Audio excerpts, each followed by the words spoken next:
ભાવનગર જિલ્લાના પાલિતાણા તાલુકાના મોખડકા ગામે એક્સેસ બાઇક અચાનક સળગી ઉઠતા યુવાન ગંભીર રીતે દાઝી ગયેલ.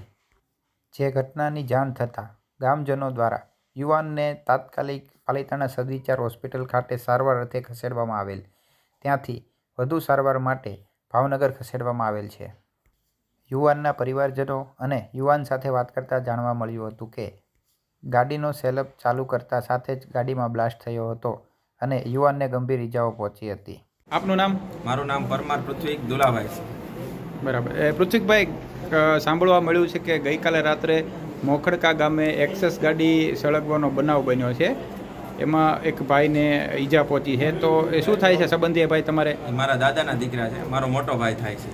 બરાબર છે. અને જે ભાઈને ઈજા પહોંચી છે, આ બનાવ કેટલા વાગે આસપાસનો છે? બનાવ સર 12 એક્ઝેક્ટ 12 વાગ્યાની, 12 ને 2-3 થઈ છે. ઓકે, બરાબર છે. 12 વાગે આ ગાડી સળગવાની ઘટના બની છે.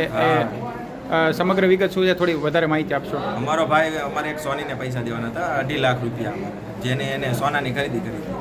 તો એને પૈસા દેવા માટે ફોન આવતા હતા એના સોનીના કે અત્યારે દઈ જાવ એમ.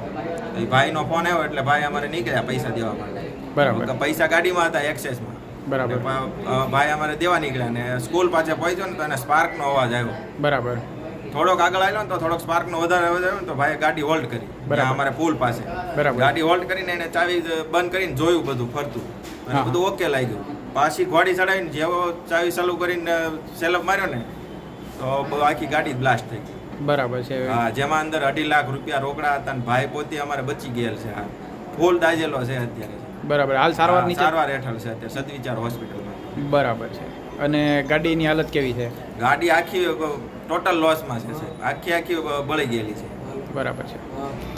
પૃથ્વીકભાઈ, વધુમાં તમારું શું કહેવું છે? મતલબ કે આ ગાડી સળગી છે તો તમારું વધુમાં એવું કેવું છે કે આ ગાડી ફોલ્ટ છે તો એ તો અમે શું કહીએ કે ગાડીવાળાને ધ્યાન રાખવાનું હોય ને. અત્યારે અમારા ભાઈ અમારે સ્થિતિ બહુ નાજુક છે. સાહેબે કીધું 24 કલાક પછી ભાઈની પરિસ્થિતિ પાકી કહી શકીએ.